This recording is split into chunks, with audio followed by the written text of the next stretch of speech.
From advertising to software as a service to data. Across all of our programs and clients, we've seen a 55 to 65% open rate. Getting brands authentically integrated into content performs better than TV advertising. Typical lifespan of an article is about 24 to 36 hours. If we're reaching out to the right person with the right message and a clear call to action, then it's just a matter of timing.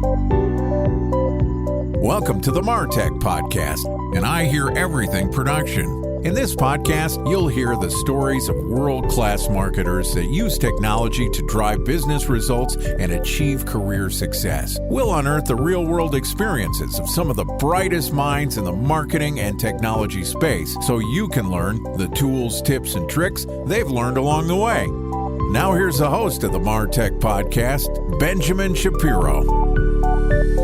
Welcome to the MarTech Podcast. I'm your host, Benjamin Shapiro, and today we're going to discuss some of the challenges and opportunities in the evolving landscape of advertising. Joining us is Chris Nawrocki, who is the co-founder and CMO of Heur, which is a digital agency that works with businesses and founders both nationwide and internationally to help them scale their D2C brands. Heur offers services such as fractional leadership, holistic growth strategy, managed audits, and growth mapping. Yesterday, Chris and I talked about marketing's demise in the digital age, and today we're going to continue our conversation talking about how optimizing PPC is not how you grow. All right, here's the second part of my conversation with Chris Nawrocki, the CMO of Heur. Chris, welcome back to the MarTech Podcast. Thanks for having me. Excited to have you back on the show and to continue our conversation. So yesterday we talked about something that might seem like table stakes, but is often overlooked. Marketers can't just be performance marketers. They need to be brand marketers and performance marketers. They need to understand product. Marketing as a role has changed a tremendous amount. And I made the point yesterday that the title demand generation, which is usually somebody that is doing performance marketing and conversion rate optimization, is mistitled, because I think that building your brand is what grows demand, as opposed to doing performance marketing is what harvests demand.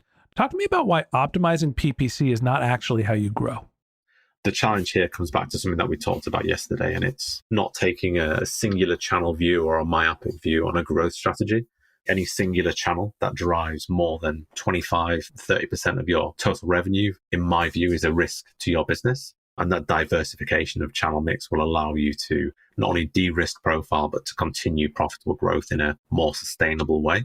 The wider challenge here, for example, within Facebook, is that we don't typically see more than sort of 3 to 5% of total revenue being driven through this as a channel. Again, it depends. There are some cases where it drives 30, 40%, but again, these are some very specific cases where the brands are very in tune with those channels and those outputs. This comes back to that view of a multi-channel strategy to drive growth. I think focusing in and honing in on one thing alone is not going to get you to where you want to get to. Yeah, it's interesting that you say 3 to 5% of your revenue should come from one channel. That's kind of been the opposite of my experience, specifically back in the day when I was working in a services or an e-commerce business. It was, let's get our Facebook ads up and running. And this was 5 or 10 years ago at this point now, and rely on that channel. We need to cultivate growth, and the places where people are looking to discover new products and services tend to be when they're passively scrolling the internet. And that's been Facebook for almost a decade. Maybe it's more TikTok now. Maybe it's distributed through influencers, different formats of content. But 3 to 5% sounds like a really low number for a single channel. That means that you need, more than 20 channels to get to 100% of your revenue. If you're not relying on performance marketing or specific channels to carry most of the weight for your revenue, how do you advise companies cultivate all of those channels and grow them to their max capacity?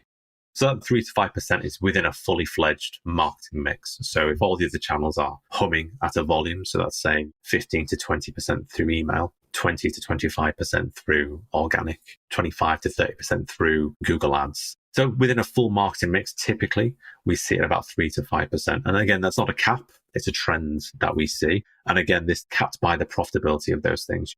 So what I'm hearing you say is it's not that you need 20 different marketing channels to grow. It's that you're getting a fair amount of your conversions from people that are already in your funnel. You're doing email marketing, right? You're focusing on building content. You're doing organic growth. That should be the lion's share of your revenue, which is tapping into people that are already looking for your products or services, or you've already built a relationship with. So help me find the balance when you're working with marketers. How much should they think about tapping into the existing pool of contacts and leads that they have to try to convert them? And how much should it be true demand generation, getting new people into the funnel?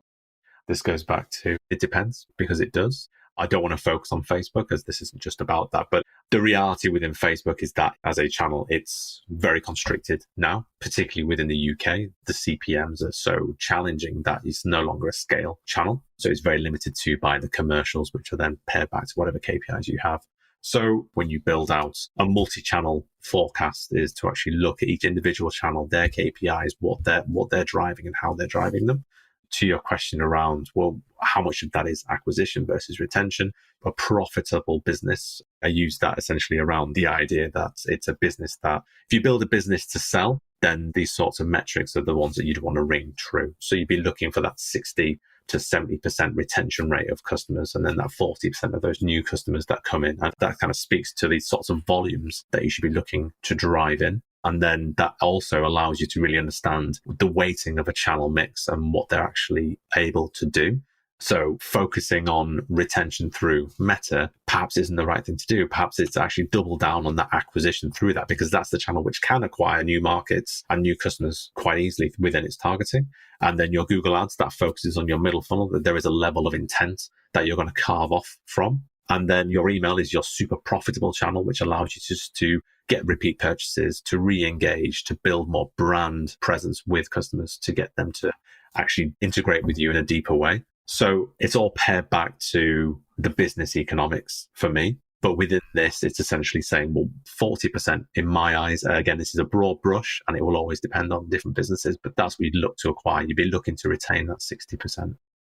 As the access to data in performance marketing has been restricted primarily by Apple and the big update in the last year, but also third-party cookies are going away. We've seen deprecation of data in general. Facebook has really struggled as a performance marketing channel. It's still a very valuable one, but it's not the leader in the clubhouse. What are some of the other ways that you've advised brands on filling the gap for Facebook's lack of performance? Where are they moving that media if you're allocating it away from Facebook? There's a lot of opportunities within more traditional lines of marketing.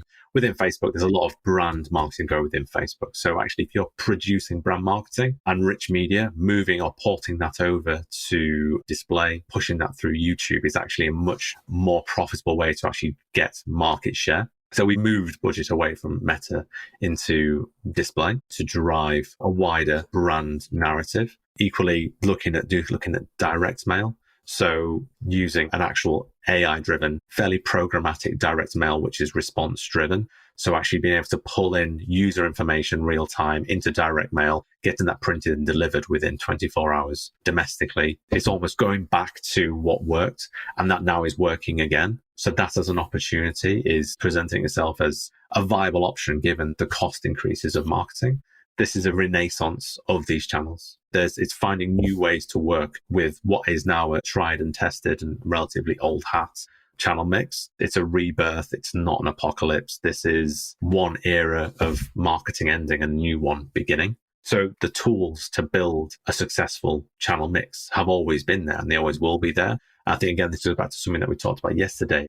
It is looking at the digital IQ of a team, of a business, of a category, and actually saying, well, there are opportunities that sit outside these skill sets.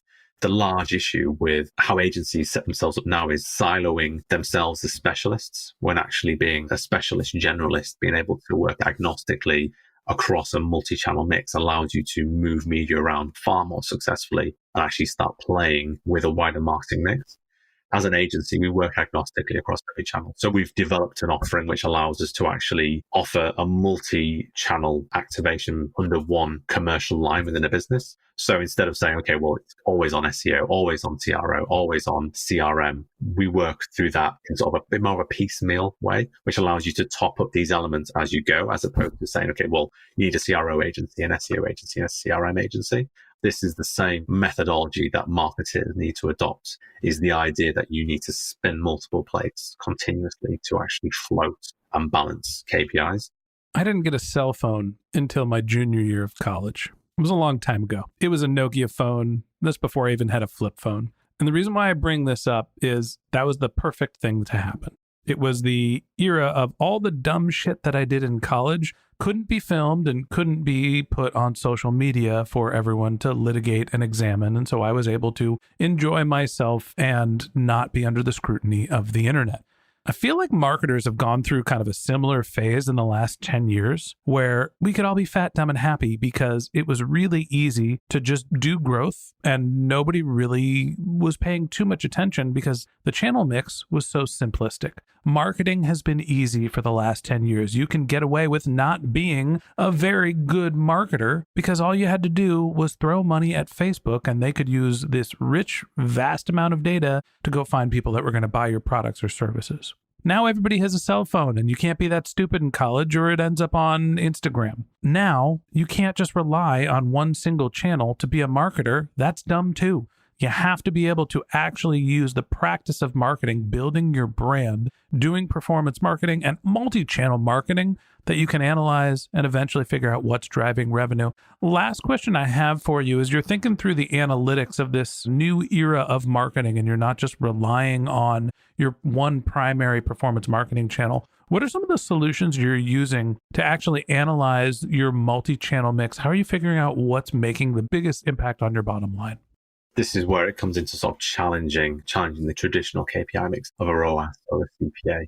And I think this is where we start looking at an ROI, which is a broader metric, but it allows us to actually take into account for all of the costs incurred and then what the actual output is. And again, this is where we can start baking in brand activity. We can start baking in costs of running those ads as well as the actual semi-variable spend that actually pays for these ads to go live. And I think that gives us a wider, more holistic view of an input and an output and then what the actual raw goal is.